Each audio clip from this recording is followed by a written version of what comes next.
धन्य इस भारत की नारी के पतिव्रत धर्म को।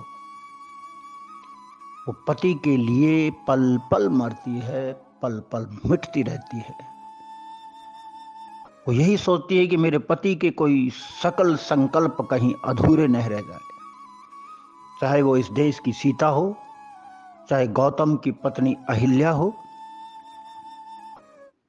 गौतम ने अपनी पत्नी अहिल्या को शाप दिया था कि तुम झुलसती रहेगी इस वन के अंदर और गर्म लू के थपेड़ों में तेरी काया झुलस जाएगी।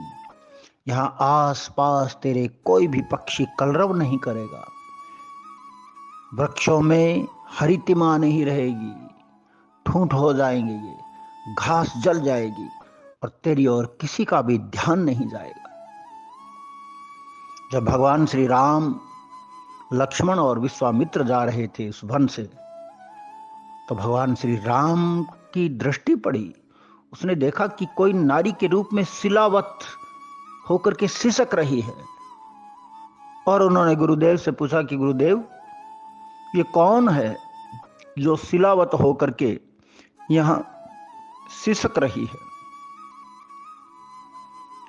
गुरु विश्वामित्र ने कहा कि हे राम, पता नहीं इस मार्ग से मैं कितनी बार आया हूं, गया हूं, कितने लोग इस रास्ते से जाते हैं, लेकिन आज तक किसी का भी ध्यान इस स्त्री पर नहीं पड़ा। राम ने शायद मन ही मन ये सोचा होगा कि जब किसी का ध्यान नहीं जाता है तो मेरा ध्यान अवश्य जाता है। जिसको कोई नहीं देखता उसे मैं देखता हूं। तो विश्वामित्र के आंखों से आंसू की धारा बह चली और कहने लगे ये गौतम की पत्नी अहिल्या है।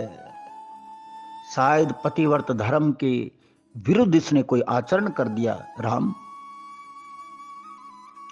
और विश्वामित्र कहने लगे कि गौतम नारी शाप वश उपल देह धरि धीर, चरण कमल रज चाहती, कृपा करहु रघुवीर। ये गौतम की पत्नी अहिल्या है राम, और आपके चरण कमलों की रज चाहती है, तभी इसका उद्धार होगा। भगवान श्री राम ने कहा नहीं नहीं नहीं गुरुदेव, ऐसा मैं नहीं कर सकता। मैं नारी जाति का बहुत सम्मान करता हूं। हमारे तो यहां महलों में भी अगर कोई छोटी सी कन्या भी आ जाती है तो हमारे घर के बूढ़े बुजुर्ग अपने सिर की पगड़ी उतार करके उसके चरणों में रखते हैं। हम नारी वंदन करने वाले हैं।